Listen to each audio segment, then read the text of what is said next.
Everyone, कैसे हो आप सब। स्वागत है आपका अपने चैनल टीचिंग विद पानी में। फ्रेंड, जैसा कि आपको पता है रोज़ शाम 8 बजे हमारे चैनल पर हिंदी की क्लास होती है। उसके अकॉर्डिंग हम अपनी आज की क्लास को स्टार्ट करेंगे। आज का हमारा पहला क्वेश्चन है, इनमें से किस साहित्य इतिहासकार ने अपने इतिहास ग्रंथ में हिंदी के गद्य साहित्य को गद्य का विभाव, गद्य का प्रवर्तन, गद्य का प्रसार एवं गद्य की वर्तमान गति नामक खंडों में व्यक्त करने के विवेचित किया है। बच्चन सिंह, रामचंद्र शुक्ल, शिव सिंह सेंगर, रामशंकर रसाल। बताइए इसका राइट आंसर क्या होगा।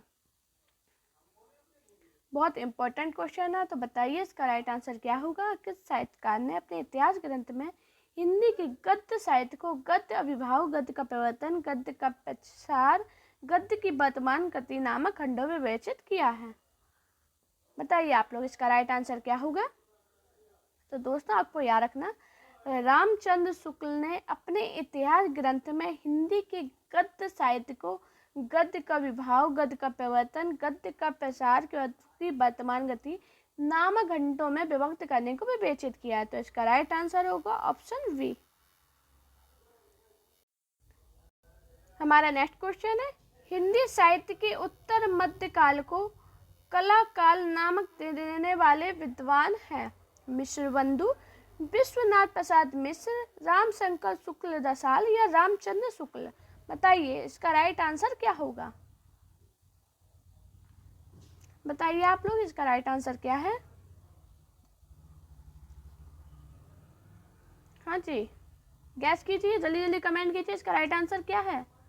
आप लोग कमेंट में ये भी नहीं बताते हो कि आपका स्कोर क्या रहा है। मुझे ये भी नहीं पता कि आप लोग क्लास को कैसा लगती है, आपको क्लास, आपका स्कोर क्या रहता है। आप लोग कोई कमेंट ही नहीं करते हो। मैं सभी से कहती हूँ आप लोग प्लीज़ कमेंट किया कीजिए, जिससे मुझे एक आइडिया लगे कि आपका स्कोर कितना चाहता है और पेपर का लेवल कैसा है।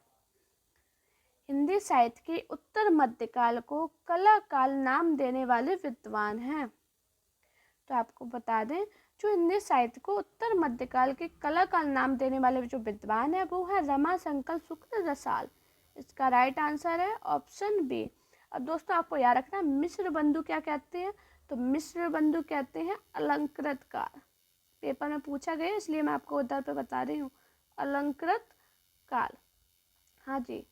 और विश्वनाथ प्रसाद क्या कहते हैं, विश्वनाथ मिश्र क्या कहते हैं बताइए। तो आपको याद रखना, ये कहते हैं श्रृंगार काल। क्या बोलते हैं, श्रृंगार काल।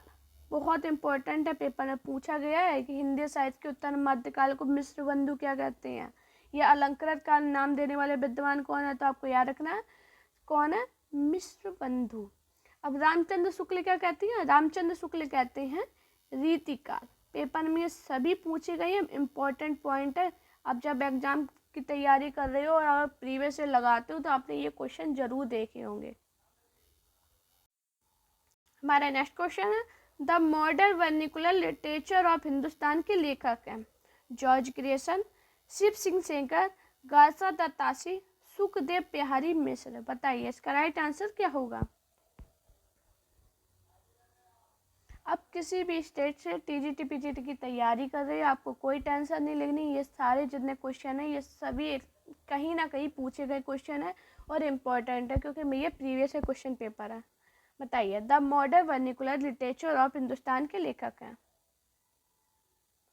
जॉर्ज ग्रेसन, शिव सिंह सेंगर, गासा दत्तासी या सुखदेव बिहारी मिश्र। तो आपको याद रखना इसका राइट आंसर है option A, George A Grayson.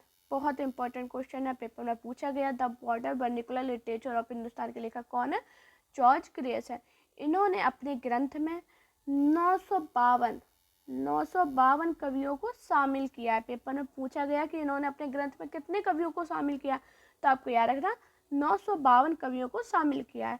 अब जो किशोरी लाल गुप्त हैं, इन्होंने the modern vernacular literature of Hindustan को हिंदी साहित्य का प्रथम इतिहास शीर्षक में हिंदी अनुवाद किया है। पेपर में पूछा गया कि इसका हिंदी अनुवाद किसने किया है।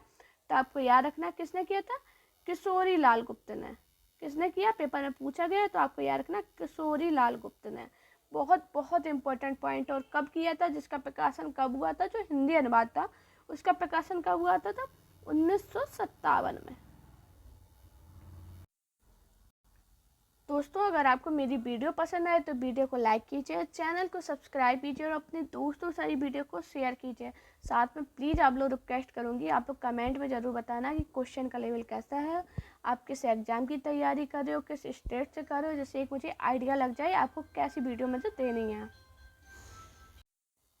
हमारा नेक्स्ट क्वेश्चन है, हिंदी साहित्य के इतिहास लेखन की परंपरा का सूत्रपात किया था? आचार्य रामचंद्र शुक्ल, जॉर्ज ग्रेसन, काजा दत्तात्रेय, शिव सिंह सेगर। बताइए इसका राइट आंसर क्या होगा। हिंदी साहित्य के इतिहास लेखन की परंपरा का सूत्रपात किसने किया था?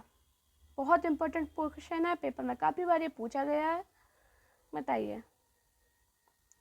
तो दोस्तों आपको याद रखना, जो हिंदी साहित्य की इतिहास लेखन की परंपरा का जो सूत्रपात किया था वो किया था जॉर्ज ग्रेसन ने। इसका राइट आंसर है ऑप्शन बी। अब इनसे एक क्वेश्चन बनता है कि इनकी पुस्तक किस भाषा में, तो आपको याद रखना इनकी जो फेमस पुस्तक है वो है फ्रेंच भाषा में। बहुत बार पूछा गया कि काजा दासी की पुस्तक किस भाषा में, तो आपको याद रखना फ्रेंच भाषा में। हमारा नेक्स्ट क्वेश्चन है, हिंदी साहित्य के उत्तर मध्यकाल को अलंकृत काल कहने वाले विद्वान इनमें से कौन है? अभी मैंने आपको बताया था, बताइए इसका राइट आंसर क्या होगा। मिश्र बंधु, विश्वनाथ प्रसाद मिश्र, रामचंद्र शुक्ल, नगेंद्र। बताइए हिंदी साहित्य के उत्तर मध्यकाल को अलंकृत काल कहने वाले विद्वान इनमें से कौन है? हाँ जी बताइए आप लोग, इसका राइट आंसर क्या होगा। तो दोस्तों आपको याद रखना, हिंदी साहित्य के उत्तर मध्यकाल को अलंकृत काल कहने वाले जो विद्वान है वो है मिश्र बंधु। इसका राइट आंसर है ऑप्शन ए। अब मैंने आपको बताया था कि जो रामचंद्र शुक्ल है इन्होंने क्या बोला है उत्तर मध्यकाल को, तो आपको याद रखना रीतिकाल। क्या बोला है? रीतिकाल। और विश्वनाथ प्रसाद मिश्र ने क्या बोला है आप लोग बताइए। तो आपको याद रखना, जो विश्वनाथ प्रसाद मिश्र इन्होंने बोला है संगाल काल। बहुत बार पूछा गया, इंपॉर्टेंट क्वेश्चन है, टीटीटी पीजीटी में बहुत पूछे जाते हैं क्वेश्चन, मोस्ट इम्पॉर्टेंट है। हमारा नेक्स्ट क्वेश्चन है, हिंदी साहित्य का आरंभ 693 ईस्वी में मानने वाले इतिहासकार इनमें से कौन है? रामचंद्र शुक्ल, राम कुमार वर्मा, आचार्य प्रसाद द्विवेदी या डॉक्टर नगेंद्र। बताइए इसका राइट आंसर क्या होगा। हिंदी साहित्य का आरंभ 693 ईस्वी में मानने वाले इतिहासकार इनमें से कौन है? बताइए आप लोग बताइए। तो दोस्तों आपको याद रखना, जो हिंदी साहित्य का आरंभ 693 ईस्वी में जो मानने वाले विद्वान है वो है डॉक्टर राम कुमार वर्मा। इसका राइट आंसर है ऑप्शन बी। जो राम कुमार वर्मा है इन्होंने जो हिंदी साहित्य का आरंभ, इनका टाइम पीरियड जो माना है वो 693 से 1693 माना है। ये पेपर में पूछा गया कि इन्होंने कब तक का माना है, तो आपको याद रखना राम कुमार वर्मा ने हिंदी साहित्य की अवधि है वो 693 ईस्वी से 1693 ईस्वी तक मानते हैं। मतलब संधि काल से, आपको याद रखना संधि काल से कब तक मानते हैं, संधि काल से ये भक्ति काल तक की अवधि मानते हैं। भक्ति काल पेपर में पूछा गया, तो आपको याद रखना सब कब तक मानते हैं, संधि काल से भक्ति काल। थोड़ा राइटिंग में प्रॉब्लम है, आप सही से लिख लेना। 693 ईस्वी से 1693 ईस्वी तक मानते हैं, अर्थात संधि काल से लेकर भक्ति काल तक की अवधि को ही लिया है इन्होंने। हमारा नेक्स्ट क्वेश्चन है, हिंदी साहित्य का उत्तर मध्यकाल को रीतिकाल किस विद्वान ने कहा? Most important question. मैंने बोला आपसे ये जितने भी क्वेश्चन है किसी ना किसी एग्जाम में पूछे गए हैं। कोई टीजीटी में पूछा गया, तो कोई किसी एग्जाम में पूछा गया, कोई एलटी ग्रेड में पूछा गया। तो मतलब ऐसे ये क्वेश्चन ऐसे हैं कि किसी ना किसी एग्जाम में बार बार पूछे गए इम्पोर्टेंट क्वेश्चन है। तो बताइए हिंदी साहित्य का उत्तर मध्यकाल को रीतिकाल किस विद्वान ने कहा? आचार्य रामचंद्र शुक्ल, पंडित विश्वनाथ प्रसाद मिश्र, मिश्र बंधुओं ने या शिव सिंह सेंगर ने? बताइए। ये हरियाणा असिस्टेंट प्रोफेसर भर्ती में पूछा गया है, एलटी में पूछा गया, टीजीटी यूपी टीजीटी में पूछा गया है, छत्तीसगढ़ में भी ये पूछा गया। बहुत इंपॉर्टेंट क्वेश्चन है, बताइए इसका राइट आंसर क्या होगा। तो आपको याद रखना, हिंदी साहित्य का उत्तर मध्यकाल को रीतिकाल जो कहने वाले विद्वान है वो है आचार्य रामचंद्र शुक्ल। इसका राइट आंसर है ऑप्शन है। अभी मैंने ऊपर पूरा बताया था, इसके बारे में बताया आपको। क्या बताया था मैंने? रामचंद्र शुक्ल ने रीतिकाल बोला है, पंडित विश्वनाथ प्रसाद ने बोला श्रृंगार काल, अभी मैंने बताया था श्रृंगार काल, और जो मिश्र बंधु हैं इन्होंने बोला है अलंकृत काल। पेपर में ये सभी पूछे गए, किसी न किसी एग्जाम में अलग अलग पूछे गए इंपॉर्टेंट पॉइंट है। हमारा नेक्स्ट क्वेश्चन है, वर्ड क्रमानुसार लिखा गया हिंदी साहित्य के इतिहास का प्रथम ग्रंथ निम्नलिखित में से कौन सा है? 252 वैष्णव की वार्ता, इस्तवादाला लिटरेचर इंदुई हिंदुस्तानी, 84 वैष्णव की वार्ता, ये कविमाला। बताइए इसका राइट आंसर क्या होगा? बताइए सभी लोग। तो आपको याद रखना, जो इस्तबाद द लिटरेचर इंदुई हिंदुस्तानी जो रचना है ये इसका राइट आंसर है। इसका राइट आंसर है ऑप्शन बी। और ये रचना पूछी जाए कि ये रचना किसकी है तो आप किसकी है बताइए, या आप मुझे कमेंट में बताना सभी लोग ये रचना किसकी है। देखते कितने लोग इसका आंसर सही बता पाते हैं। मैं काफ़ी बार बता चुकी हूँ ये। हमारा नेक्स्ट क्वेश्चन है, द गणपति चंद्रगुप्त के अनुसार हिंदी साहित्य के इतिहास का पुनर्लेखन किस दृष्टिकोण के अनुसार किया जाना चाहिए? पाश्चात्य इतिहास को आधार मानकर, पश्चिम के किसी सिद्धांत विशेष के आधार पर, स्वतंत्र तटस्थ एवं संतुलित दृष्टि से, किसी आदर्श का अनुसरण करके। बताइए इसका राइट आंसर क्या होगा? ये DSSB PGT में क्वेश्चन पूछा गया था, बहुत इंपॉर्टेंट है। TGT में भी ये पूछा गया। बताइए इसका राइट आंसर क्या होगा? डॉक्टर गणपति चंद्रगुप्त के अनुसार हिंदी साहित्य के इतिहास का पुनर्लेखन किस दृष्टिकोण के अनुसार किया जाना चाहिए? बताइए। तो इसका राइट आंसर है ऑप्शन सी, स्वतंत्र तटस्थ एवं संतुलित दृष्टि से। हमारा नेक्स्ट क्वेश्चन है, आचार्य शुक्ल की ऐतिहासिक दृष्टि हिंदी कविता संबंधी ज्ञान को संकलित करती है, युग की परिस्थितियों की प्रमुखता प्रदान करती है, परंपरा का महत्व प्रतिष्ठित करती है, आर्थिक परिस्थितियों के संदर्भ में हिंदी साहित्य की विकास प्रक्रिया को स्पष्ट करती है। बताइए इसका राइट आंसर क्या होगा? ये भी DSSB PGT में पूछा गया क्वेश्चन है और UP TGT में पूछा गया। तो बताइए इसका राइट आंसर क्या होगा? आचार्य शुक्ल की ऐतिहासिक दृष्टि। बताइए, जो आचार्य रामचंद्र शुक्ल की ऐतिहासिक दृष्टि है वो युग की परिस्थितियों की प्रमुखता प्रदान करती है। तो इसका राइट आंसर है ऑप्शन बी। हमारा नेक्स्ट और मोस्ट इम्पोर्टेंट क्वेश्चन, ऐतिहासिक कालक्रम के अनुसार निम्नलिखित में से कौन सा नामकरण गलत है? रीतिकाल, आदिकाल, मध्यकाल और संक्रांति काल। बताइए इसका राइट आंसर क्या होगा? अगर आप अपने नोट्स बनाते हो तो उसमें ज़रूर ये लिखना। बाकी आपको ये PDF मैं अपने टेलीग्राम चैनल पर सेंड कर दूंगी, तो आप मेरा टेलीग्राम चैनल ज़रूर ज्वाइन कर लेना। ऐतिहासिक कालक्रम के अनुसार निम्नलिखित में से कौन सा नामकरण गलत है? रीतिकाल, आदिकाल, मध्यकाल या संक्रांति काल। बताइए इसका राइट आंसर क्या होगा?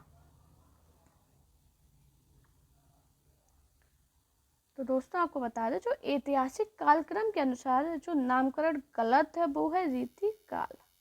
इसका राइट आंसर है ऑप्शन ए। दोस्तों आप सभी से रिक्वेस्ट करूंगी वीडियो को शेयर जरूर करना। हमारा नेक्स्ट क्वेश्चन है, निम्नलिखित में से किस लेखक ने कालों की रचनाओं को विशेष प्रवृत्ति के अनुसार उनका नामकरण किया है? डॉक्टर रामकुमार वर्मा, डॉक्टर नगेंद्र, शिव सिंह सेंगर, आचार्य रामचंद्र शुक्ल। बताइए इसका राइट आंसर क्या होगा?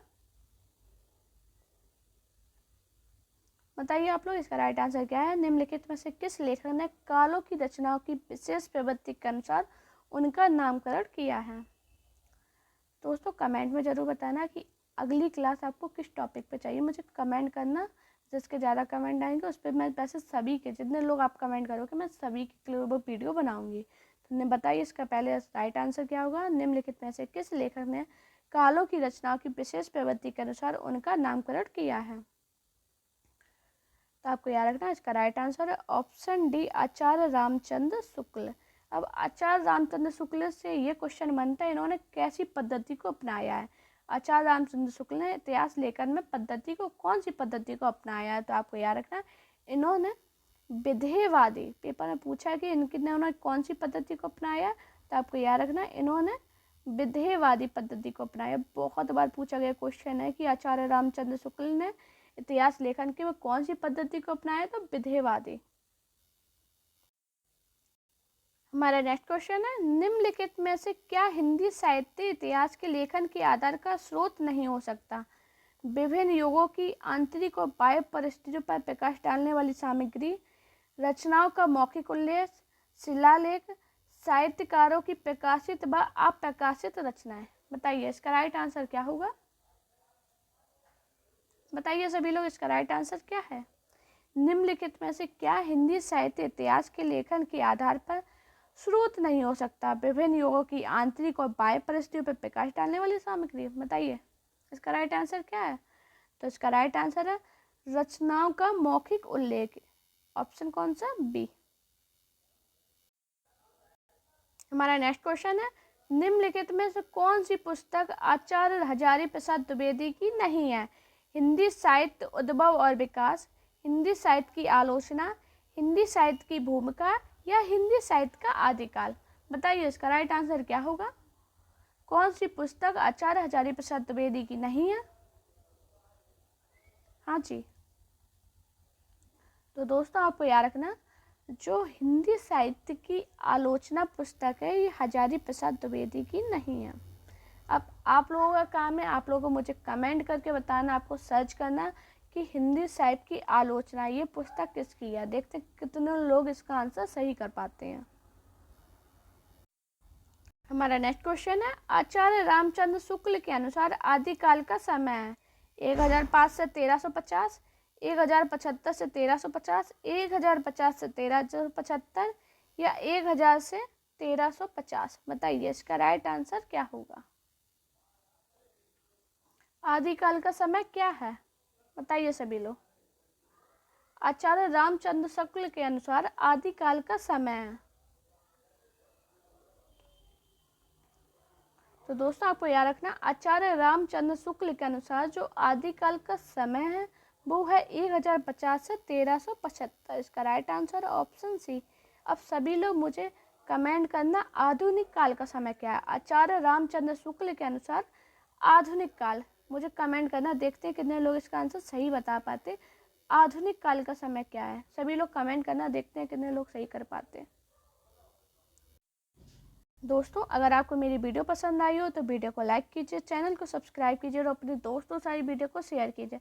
साथ में आप मेरा टेलीग्राम अकाउंट टीचिंग विद वानी को जरूर ज्वाइन कर लेना, जिस पर आपको ये PDF मिल जाएगी। और मेरा इंस्टाग्राम अकाउंट वानी शर्मा ऑफिशियल पर मुझे फॉलो कीजिए। अपना प्यार और सपोर्ट चैनल पर इसी प्रकार बनाए रखिए। Thank you guys watching this video.